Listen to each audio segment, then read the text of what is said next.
So good morning student, this is video number 4 of chapter magnetic effect of electric current class 10th, and today we discuss magnetic field due to a straight current carrying conductor and magnetic field due to a circular current carrying conductor।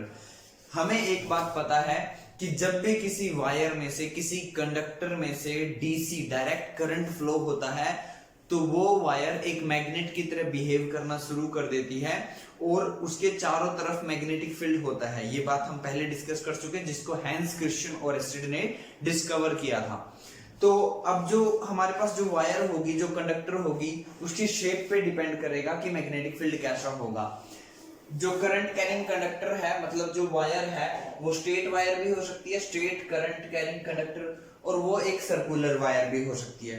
तो हमें इन दो की वजह से आज इसमें पढ़ना है। तो यहाँ पर मैंने एक दिखाया आपको, यहाँ पे एक वायर हमने कैसे ली है, ये कार्डबोर्ड है, एक कार्डबोर्ड के सेंटर में हमने होल किया और उस सेंटर के में से एक वायर पास करवा दी, और ये स्ट्रेट वायर है। नजर आ रही है आपको? देखो ऐसे ब्लैक बोर्ड पे कैसे है, यहाँ देखने की कोशिश कीजिए। यहाँ से वायर ऐसे गई है, ये देखो, ये वायर यहाँ से ऐसे गई, फिर ऐसे मूव किया, ऐसे यहाँ पर बैटरी लगी, फिर यहाँ पर की लगी है। देखो ये वायर इसमें से गई, यहाँ पर बैटरी लगी, यहाँ पर की गई। अब ये बैटरी का पॉजिटिव है, ये बैटरी का नेगेटिव है, और करंट हमेशा बैटरी के पॉजिटिव से चलता है, करंट हमेशा बैटरी के पॉजिटिव से चलता है। तो यहाँ पॉजिटिव से एक करंट ऐसे गया, ये ऐसे गया, ये ऐसे और ये ऐसे। जब हम इस की को क्लोज करेंगे तो ये करंट की डायरेक्शन आ गई। तो यानी इस पार्ट में से जो करंट की डायरेक्शन आई, वो करंट कैसी डायरेक्शन आई, करंट की डायरेक्शन आ गई डाउनवर्ड। करंट की डायरेक्शन क्या हुई? डाउनवर्ड। समझ में आ रहा है? उसके बाद करंट की डायरेक्शन के बाद हमें बात करनी है मैग्नेटिक फील्ड की डायरेक्शन की। तो मैग्नेटिक फील्ड की डायरेक्शन देखो, मैग्नीट्यूड, जो मैग्नीट्यूड होगा हमारा मैग्नेटिक फील्ड का स्ट्रेट करंट कैरिंग कंडक्टर की वजह से, उसका फॉर्मूला होगा B = μ0 I/ 2πr। क्या फॉर्मूला होगा? B = μ0 I/ 2πr। यहाँ पे I करंट है, 2 कांस्टेंट है, पाई की वैल्यू आप सबको पता होती है 22/7 होती है, और r जो है वो डिस्टेंस है किसकी? उस पॉइंट की उस कंडक्टर से, स्ट्रेट कंडक्टर से, मतलब जिस पॉइंट पे आपको मैग्नेटिक फील्ड निकालना है उस पॉइंट की distance from the current carrying conductor. तो ये, और जो μ0 है ये भी एक कांस्टेंट होता है, इसकी वैल्यू, μ0 की वैल्यू 4π × 10⁻⁷ होती है। 4π × 10⁻⁷ वैल्यू होती है μ0 की। हालांकि आपके 10th क्लास में ये पोर्शन नहीं है आपके पास, ये इसका फॉर्मूला नहीं है, बस आपको सिर्फ फिगर ध्यान से करना है। तो मैग्नेटिक फील्ड एक वेक्टर क्वांटिटी है। वेक्टर मींस इसका मैग्नीट्यूड भी होता है और डायरेक्शन भी होती है। तो मैग्नीट्यूड अमाउंट तो हम इस फॉर्मूले से कैलकुलेट कर लेंगे अगर हमें करंट पता हो और अगर हमें उस पॉइंट की डिस्टेंस पता हो। बचेगा क्या? डायरेक्शन। तो डायरेक्शन के लिए हम जो रूल फॉलो करेंगे उस रूल का नाम होता है right hand thumb rule.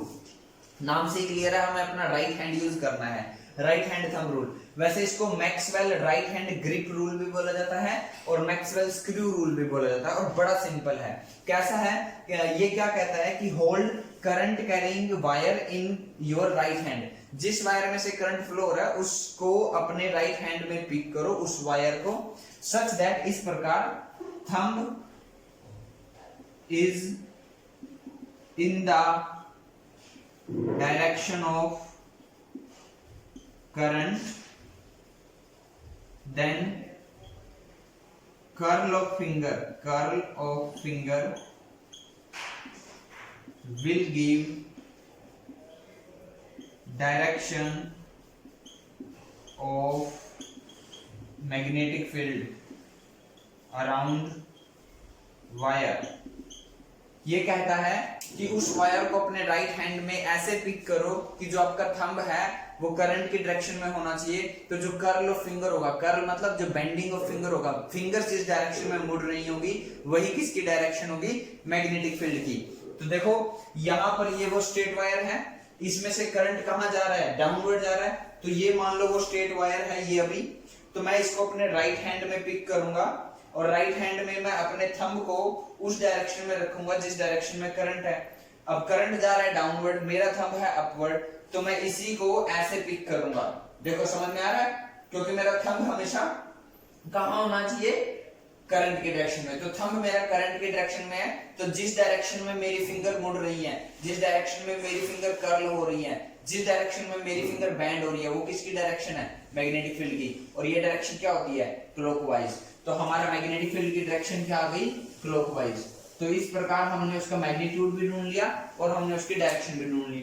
But ऐसा कोई जरूरी तो नहीं है कि हम बैटरी का पॉजिटिव अप साइड अपर रखें और जो नेगेटिव है वो लोअर रखें। नहीं, हम चेंज भी कर सकते हैं। अब की बार हमने क्या किया, बैटरी का पॉजिटिव कर दिया नीचे की साइड और नेगेटिव कर दिया ऊपर की साइड, तो करंट की डायरेक्शन चेंज हो जाएगी।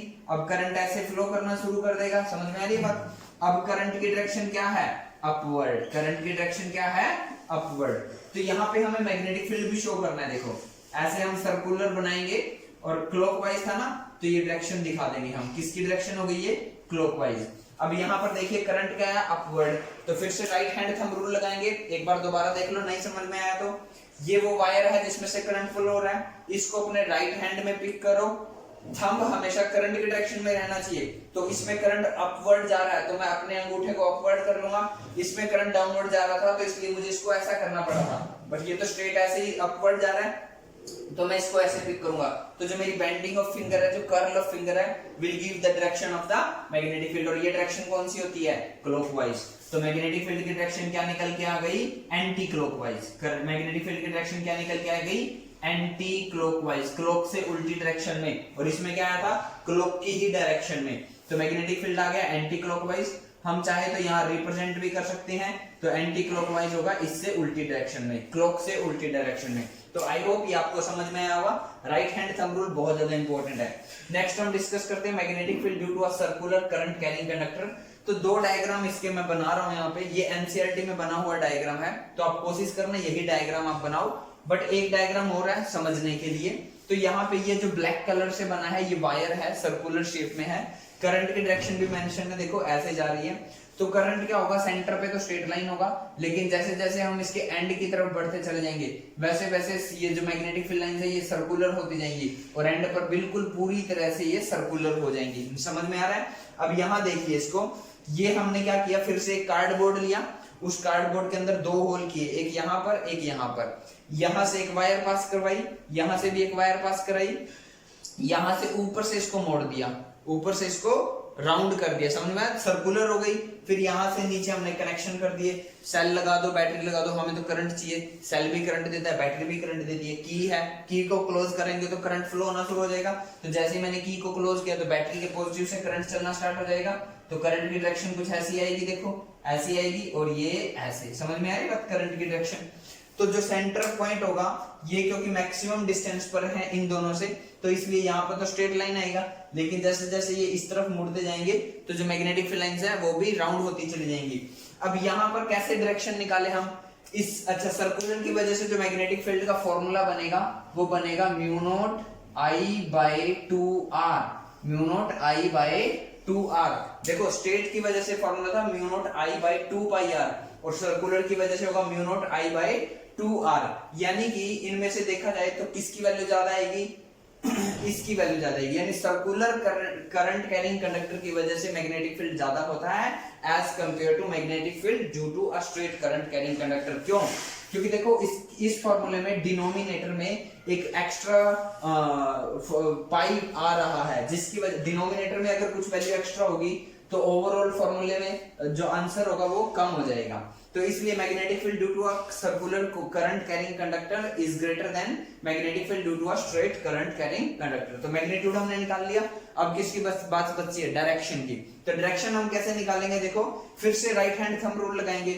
अब बेशक से ये सर्कुलर हो, देखो यहाँ, लेकिन ये जो यहाँ से वायर हमने निकाल रखी है ऐसे, ये तो थोड़ी इसका छोटा सा पोर्शन तो स्ट्रेट ही है। स्ट्रेट है तो हम अपना राइट हैंड थंब रूल लगाते हैं।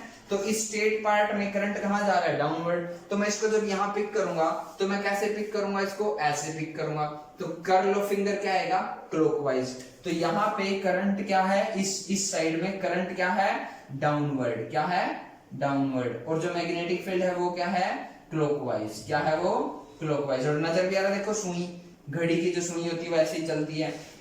और इस पार्ट में जो करंट है वो क्या है? अपवर्ड। करंट क्या है? अपवर्ड। तो मैग्नेटिक फील्ड क्या आएगा? Anti clockwise. Anti clock wise. देखो मैं इसको बता भी देता हूं, इसमें करंट अपवर्ड जाएगा तो मैं इसको ऐसे पिक करूंगा, थंब मेरा करंट के डायरेक्शन में, then bending of finger will give the direction of the magnetic field around the wire. तो समझ में आया? ये मैग्नेटिक फील्ड के डायरेक्शन का प्रैक्टिकल प्रूफ भी हमारे पास हो सकता है। यहां पर देखो ध्यान से, कार्डबोर्ड था और कार्डबोर्ड में से हमने होल करके कंडक्टर को पास करवाया था। तो इस कार्डबोर्ड पर हम चाहें तो आयरन फिलिंग्स को, जो लोहे का बारीक पिसा हुआ चूर्ण होता है, उसको छितरा सकते हैं यहाँ पर, और वो इसी डायरेक्शन में सेट हो जाएगा। ये डायरेक्शन कौन सी थी? क्लॉकवाइज। आपके पास आयरन फिलिंग नहीं है तो अगर आपके पास मैग्नेटिक नीडल है तो आप मैग्नेटिक नीडल इस कार्डबोर्ड पर रख के देखिए, जिस डायरेक्शन में वो डिफ्लेक्शन शो करेगा उनको मार्क कीजिए, तो यही बिल्कुल क्लॉकवाइज डायरेक्शन निकल के आएगी। सिमिलरली इसमें भी देखो, ये कार्डबोर्ड है, इस कार्डबोर्ड में से ये कंडक्टर ऐसे पास हो रहा है, तो हम चाहे तो ये मैग्नेटिक फील्ड की डायरेक्शन ये रूल लगाकर भी निकाल सकते हैं, बट हम चाहे तो आयरन फिलिंग को यहाँ पर डाल सकते हैं, और हम चाहे तो मैग्नेटिक नीडल की हेल्प से भी इसको ढूंढ सकते हैं। क्योंकि देखो यहाँ पर जब मैं कार्डबोर्ड पर मैग्नेटिक नीडल रखूंगा, मैग्नेटिक नीडल मतलब एक मैग्नेट, और इस वायर में से करंट जा रहा है, तो ये भी क्या है? एक मैग्नेट। और जब दो मैग्नेट आपस में एक दूसरे के पास होंगी तो एक दूसरे पर फोर्स लगाएंगी। फोर्स किस पर लगेगी? मैग्नेटिक नीडल पर। क्यों? क्योंकि मैग्नेटिक नीडल की वजह से मैग्नेटिक फील्ड कम है और इस वायर की वजह से मैग्नेटिक फील्ड ज्यादा है, और हमेशा ज्यादा जो है वो कम पर फोर्स लगाता है, तो मैग्नेटिक फील्ड डिफ्लेक्शन शो करेगी, उस डायरेक्शन को हम नोट कर लेंगे। सिमिलरली यहाँ पर भी हम, ये कार्डबोर्ड की हेल्प से हमने किया है, यहाँ कार्डबोर्ड की हेल्प से हमने ऐसे दो कंडक्टर को इसमें से पास करवाया है, और फिर इन दोनों वायर को हमने ऐसे आपस में सर्कुलर करके जोड़ रखा है ना। तो यहाँ पर भी हम मैग्नेटिक नीडल रखकर मैग्नेटिक फील्ड की डायरेक्शन ढूंढ सकते हैं। तो थ्योरेटिकली हम राइट हैंड थंब रूल लगाकर मैग्नेटिक फील्ड की डायरेक्शन को ढूंढ सकते हैं, और अगर हमें प्रैक्टिकल करना है तो हम आयरन फिलिंग की हेल्प ले सकते हैं और मैग्नेटिक नीडल की हेल्प ले सकते हैं। सो आज के इस वीडियो में इतना ही। जल्दी से वीडियो को पॉज करो, स्क्रीनशॉट लो, अपनी कॉपी में नोट करो। Thank you.